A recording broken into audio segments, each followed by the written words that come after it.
Hello everybody, Maven here, and the Weavewalk Strand Warlock Aspect finally got re-enabled, and let me tell you, it's still broken. I mean, it's still broken in PvP, that's why it's still disabled in PvP, but it got re-enabled in PvE. Now what it does in PvE is it makes you invisible to enemies. It's the same exact thing as going invis on Hunter, except on Warlock, allowing you a great opportunity to reposition and get revives and so on and so forth. But it also has a couple other synergies that invis on Hunter doesn't have.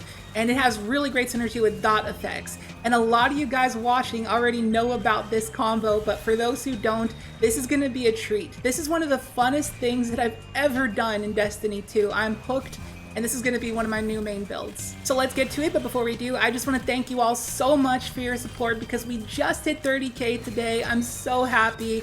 And it's because of you guys that we hit this milestone, and that really means a lot to me. All the likes, the comments, the shares, all the kind words, a lot of you guys saying that my channel should be a lot bigger than it is, and a lot of you guys saying that this is your favorite channel. That's so humbling, and it really means the world to me. Now, I really wish I could have done some kind of 30K sub special, but unfortunately I didn't have anything planned. So instead, I'm just gonna delete my crafted, double enhanced Epicurean with over 2,000 Crucible kills on it. So goodbye, Godroll, you served me well, and many flawless trials cards. And with that, let's get on to the video. Hope you enjoy. So first things first, yes, I know we just did a Strand Warlock Necrotic Grips build the other day with the Thorn, but we just had to do it again because Weavewalk is too good to pass up, and this build is just so much fun. The only difference with the Thorn build is that one is better at ad clear. That's what it's meant for, because it can run Weaver's Trance and this one can't because it had to run Weavewalk, and Thorn is a more versatile weapon now than Osteo Striga. But where this build shines today is definitely survivability. It is borderline impossible to die with this build. So now, about that dot combo I mentioned in the intro. So if you are new to gaming, dot means damage over time. So if you can apply a damage over time from a weapon source, such as the Osteo Striga, the Witherhoard, Anarchy, etc., and you pair that with Weavewalk, it gets a little bit crazy. So Weavewalk states that you can do your air dodge similar to Icarus Dash, and then it puts you in this invis state where enemies cannot see you and you get damage resistance, so it's kind of like built in on the Oculus, but better.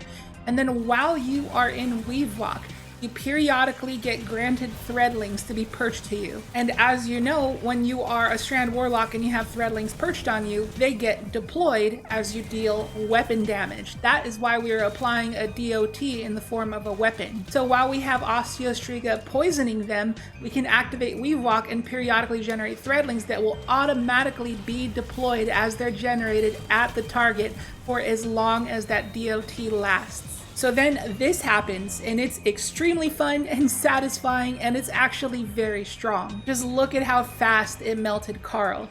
And we're going to compare that against a machine gun, and you can already see that the DPS of these two things are very, very similar. So this combo is just doing straight up machine gun DPS. But of course, we're going to need to test against a bigger target to see some real numbers. So we're going to go to our good friend Pharizia and see how it does.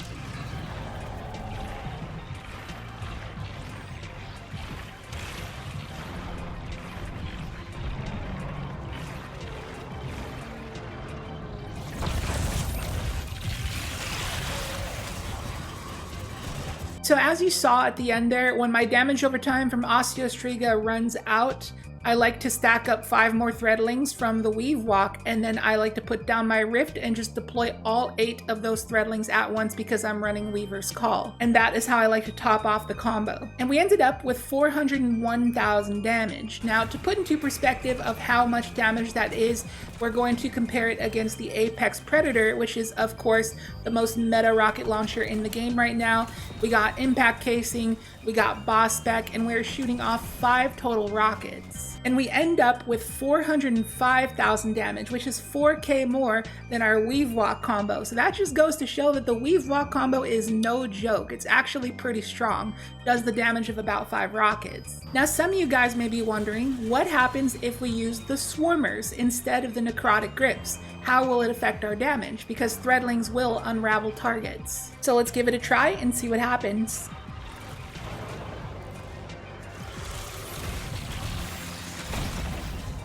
and we end up with 411,000. That's only 10k more than when we had necrotic grips. Now, is that really worth it? It's your call, but me personally, I don't think it is, because Necrotic Grip has so many more benefits. So if you take a look at this clip here, this is what happens when we try to use Osteo Striga against an enemy when we have the Swarmers equipped. And here's what happens when we use the Necrotic Grips. Much more worth it in my opinion. So for those who are newer to the game, you might know the Necrotic Grips is something that works with your melees. You melee something and it'll spread poison, but it also works with weapons of sorrow, such as the Thorn and the Osteo Striga. So when an enemy dies and spreads poison, the surrounding enemies will get poisoned, and when they die, they will continue to spread the poison. That is what the Necrotics will do. And that, in my opinion, is worth it, as opposed to the Swarmers providing a tiny bit of extra damage for your Threadlings. And another awesome thing about the Necrotic Grips is that it will proc the poison off of your grapple melee ability as well. So you have multiple different abilities that can proc that poison. But just as an FYI, in a lot of the background gameplay today, you'll see me with a Threadling grenade. That's because I was testing with Swarmers and I just forgot to swap it. But grapple is ultimately what I'd go with. So yes, this little Threadling Weavewalk ability is one of the big reasons to play this build. That is so much fun to do, and it is very, very useful. But if you need to use Weavewalk just to stay alive, like you get in the red health and you pop it, but you don't have the DOT, that's fine, because you can still stack up those 5 Threadlings and deploy 8 Threadlings at once with your Rift. And this is about how much damage that does to Carl. It chunks him for like almost half his health. And when you compare that to the damage of a Gallarhorn shot, it is pretty much the same thing. So again, no joke, it's actually a really strong thing to do. Now when you have Weavewalk active, it will drain your melee ability, so that's why I recommend having tier 10 strength. And then a very handy weapon to pair with this build is the Iterative Loop. I have Lead from Gold and Pugilist. This helps you have way more ammo, and then Enhanced Pugilist will give you plus 22% of your grenade energy back on final blows. So after you finish your Weavewalk, I highly recommend trying to slay out with the Iterative Loop to get all your melees back so you can do it again. Now I gotta say the Osteo Striga is definitively the weapon you want to go with here if you want to do that super cool Threadling combo. But if you wanted to focus more on survivability, the Monte Carlo actually comes in clutch, because it regenerates your melees extremely fast and allows you to proc Weavewalk a lot more, so you can just get out of danger and regenerate your health. And then you can also do that combo more often, where you can stack up to 8 Threadlings and deploy them all at once. But you can do that even more so with the Traveler's Chosen. I actually had a really good time with the Traveler's Chosen. It felt great with this build as well. And for my heavy of choice, of course, I got the Wendigo. Obviously, if you're doing a raid and somebody has Galley, you can use a rocket launcher, but if you're playing solo, you should use a Wendigo. I mention this all the time, but I did that video on do not use a rocket when playing solo, and if you want to check out that video, I'll link it in the card up above.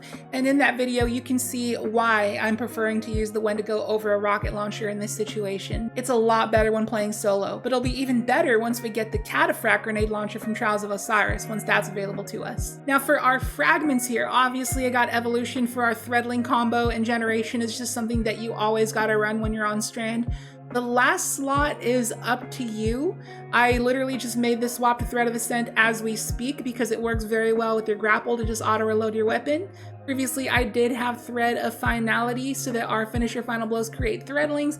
Both are pretty good, it's really up to you. Now on to the mod setup. This may look a little strange to those who watch my build videos, because I typically have on my boots stacks on stacks with double surges and a copy of Time Dilation on my class item, but not today. Today I was more focused on getting back my Rift energy because it's very important for our combo.